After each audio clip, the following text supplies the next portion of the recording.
Hello, I'm Miss Susan from the Cape May County Library Children's Department, and this is The Art and Science of Wind. First, the art of wind.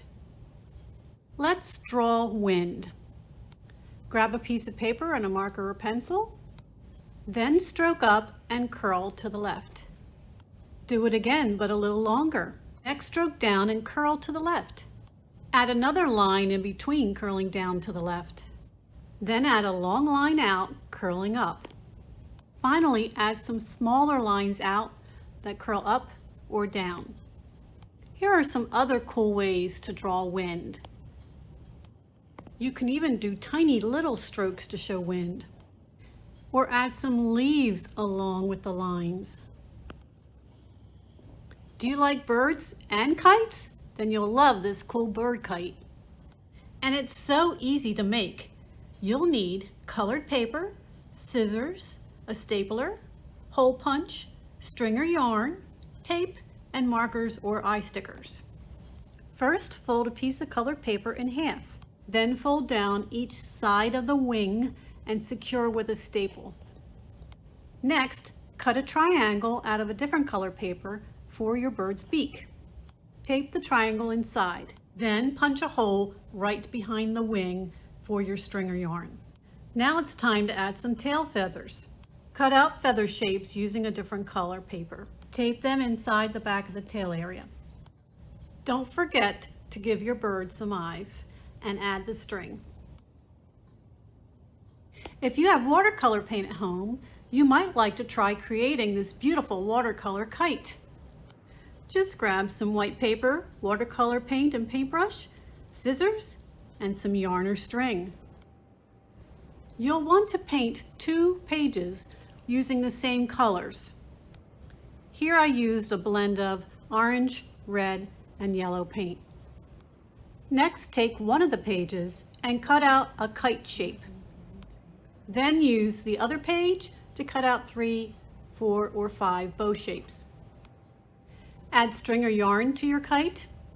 Then attach each bow to the string or yarn. The wind keeps kites flying high up in the sky. Did you know that the beach is actually a great place to fly a kite because of the breeze off the ocean? If you're feeling a little overheated, you might like to make a paper plate fan. You'll need paper plates, craft sticks, coloring utensils like markers or crayons, scissors, and glue or glue dots. Cut the paper plate in half and color or draw your design. Then glue 2 craft sticks in a V shape and glue your V shape onto the back of your paper plate. That's it. Now you have your own personal fan, and it was super simple. And my final wind art is a windsock. For this awesome project, you'll need colored construction paper, tissue paper, stickers or coloring utensils to decorate your windsock, scissors, and glue or tape. First, roll a piece of construction paper into a tube shape and tape it closed. Then cut out a handle and tape it to the inside of one end of the tube. You could leave your windsock plain, or you could add stickers to help decorate it any way you like. Next, cut 3 long strips of tissue paper. I used 3 different colors. Then tape them inside the bottom of your windsock.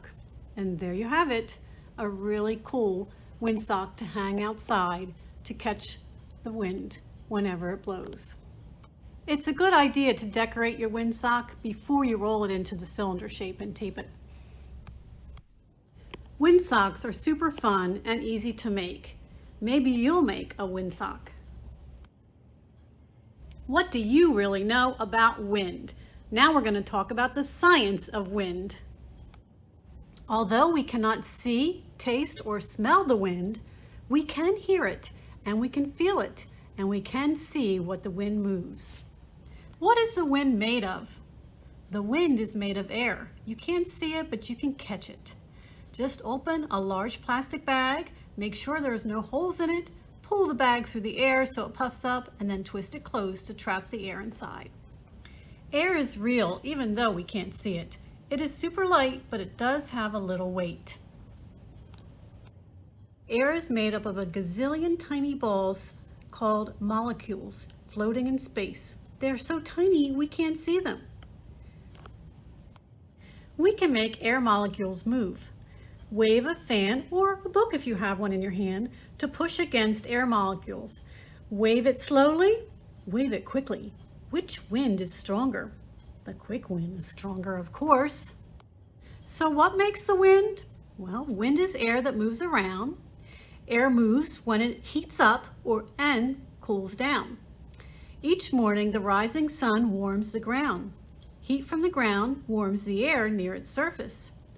The warm air goes up into the sky. High in the sky, the air cools down and sinks to the ground. You might ask, where does all this wind come from? It's simple, really. The sun heats the land, making the air above it warm. The warm air rises. Cool air rushes to take the place of the warm air.